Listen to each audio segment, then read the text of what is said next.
Letters of Travel, Rudyard Kipling.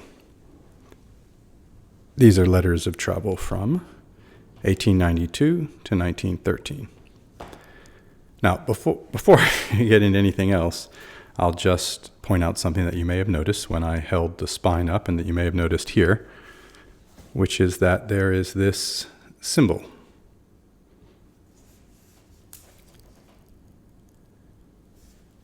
Now, for those who don't know, aside from being a symbol that was appropriated by the Nazis, that's a symbol in across a lot of Asia of,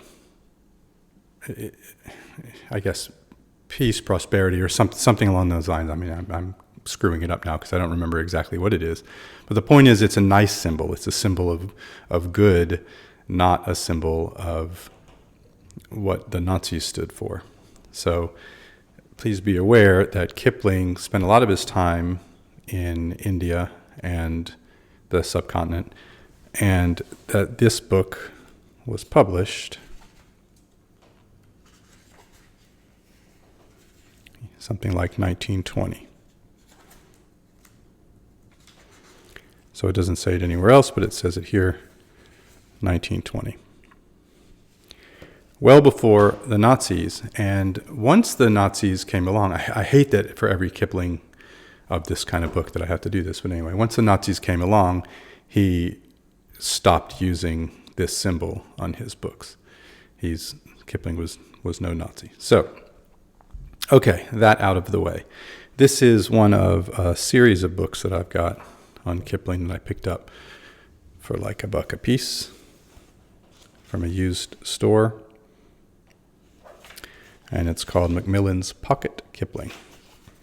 So I have a bunch of them. They all have the same treatment with the gold leaf here, and that's stamped in. That's actually tactile, not tactical. And the same on the spine here. So this one, it's had some damage through the years, but, as I say, this book is over 100 years old now, this object, and it's really doing okay. I mean, the pages are still clear and bright.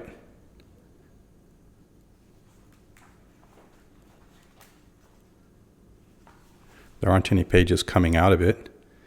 It's sewn together as opposed to glued, which usually ends up making a better product. Usually, meaning always. You can open it wide without the spine cracking.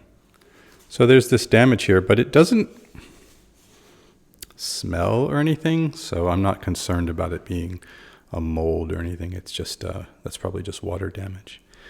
So the book itself, Letters of Travel, when I think of Kipling, as I mentioned, I think of the Indian subcontinent where he spent a lot of time. But actually these letters are all they're mostly from North America, from the United States and Canada.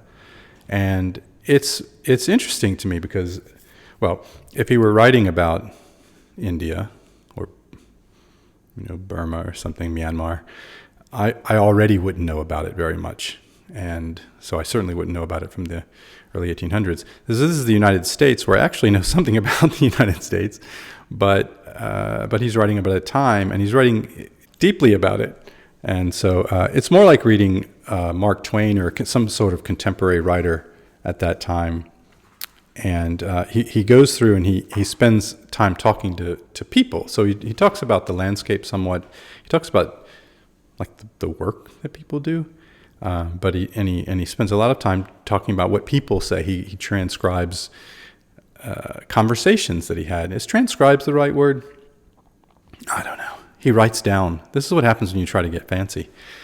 He writes down conversations that people have with him, and I haven't read it all the way through. I think so. It is my understanding that there's also something in here from Egypt. So it's like United States, Canada, and Egypt. That's what I understand, but I haven't gotten to one from Egypt yet. So that's interesting. Mostly it's been from the United States and Canada, and sort of issues of the day, but also, just sort of what life is like. And I found it really interesting. He writes in a very, I don't want to say florid. he's still Kipling. He writes in a literary way that takes a little bit of effort. And of course, he's writing from well over 100 years ago, so there are mannerisms that take some getting used to. But in any case, I found it really interesting. So I've got as I say, a set of these. Mostly they're stories and poems, but this is letters. They're not written as "Dear Mom" kind of letters. They're obviously for publication. And anyway, I found it really interesting. So there we go. That's Kipling's Letters of Travel, 1892 to 1913.